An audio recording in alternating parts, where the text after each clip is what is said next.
Good morning or afternoon. My name is Mary Shelby. I'm a victim of Katrina. I live in New Orleans, and I know it's a long story, so I don't think I'm going to share it right now. But I'm here today with the outreach movement from Total Community Action, and it's what you're saying is true. We can't prove that they did it purposely, but we know that it was done, and we have suffered a lot. We have lost a lot of family members.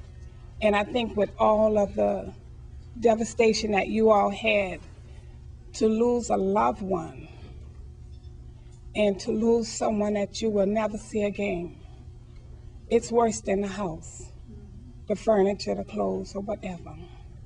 I lost a sister, and I'm still going through that. Right now, my mother and them are living in Lafayette in a hotel. We're trying to find housing. New Orleans would never be the same for us. That was our home. Our culture is gone. The people that we grew up with, they're everywhere. And when you have to see, you can still say you have family where you are. But my children, I have 5, and they're scattered. My brothers, my sisters, they're all scattered. I'm in New Orleans right now by myself, basically. This morning, my kids were with me for a while, and I had to leave them this morning to come here because I wanted to be a part of this movement and see what was going on with the tour. But you have to see it for yourself. You have to have lived it when we did. We stayed in a hotel. The policemen put guns on us. They talked to us like we were dogs. The looters that they were talking about, those young men helped us. There was 23 of us in my family that we evacuated together.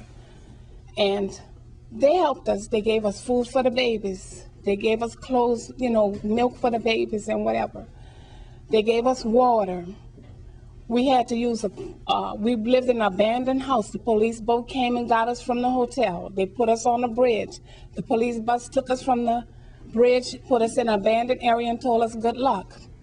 We stayed in an abandoned house for 4 days. And the looters that they talked about, those young men helped us. And they took very good care of us.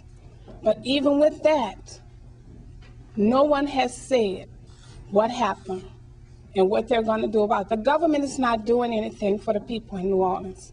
Nothing has changed. You go in our areas, it's still messed up. They say we don't want trailers. That's not so. We have nowhere to put trailers. You understand? We have no resources to put them and come back home. Our people want to come back home. I know they want to come back home, but they can't because there's nowhere to stay. They've closed up the housing projects. They've closed up the scatter sites. So where are our people going to go? Because everybody was not homeowners, but some people had resources that gave them a home, like the projects, like the scatter sites. But if they're closed, how can they come back home? Our children are a little bit different in some ways because I guess we're just spoiled to our own selves. But they're not illiterate. People think that we can't read. They think that we're lazy, that we were all on welfare, or we weren't. College graduates, people with good jobs for 23 and 30 years that we no longer have. So that makes a difference when when America's looking at us from their point of view, but we're looking at them and saying, come and see for yourself. Come and see. And when you all see the devastation that's in the entire city, it's just, yes, the Ninth Ward, I grew up there. It's gone. Yes, it is gone. But the whole city, to me, is gone because our whole entire culture as a people is gone. So as I said, I have a very long story. I could sit here, but it would only cause me to start crying, and I'm not going to talk right now anymore. But as I said, we've gone through a lot. And yes, we did have the guns pulled on us, and the National Guard did pull the guns on us. We're thinking they're dropping food down for us, and we run to see what's going on, and they have the guns, and we're not here to help you. How could that be? but they didn't. My sons had to sneak in as newsmen, pretend to be newsmen. Somebody they knew gave them newsmen hats, shirts, and they pretended to be newsmen to come in and sneak in and get us out of there.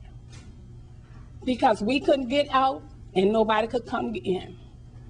And that's what we went through. So it was more than just people looting, and it was more than just people poor people just clowning, as they think that we're clowning.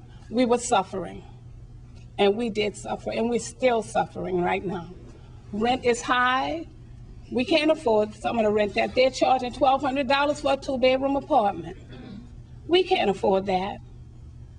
You know, so everything, and working, yes, the jobs are here, but you have nowhere to stay. And once you get the job, how can you afford to pay that kind of rent without rental assistance, without the programs that they used to have? They're not vibrant anymore. They're not working programs anymore. So our people are just depending on what FEMA can do for them and other resources that they have out there. So as I said, I have a lot to say, but I won't say it all today.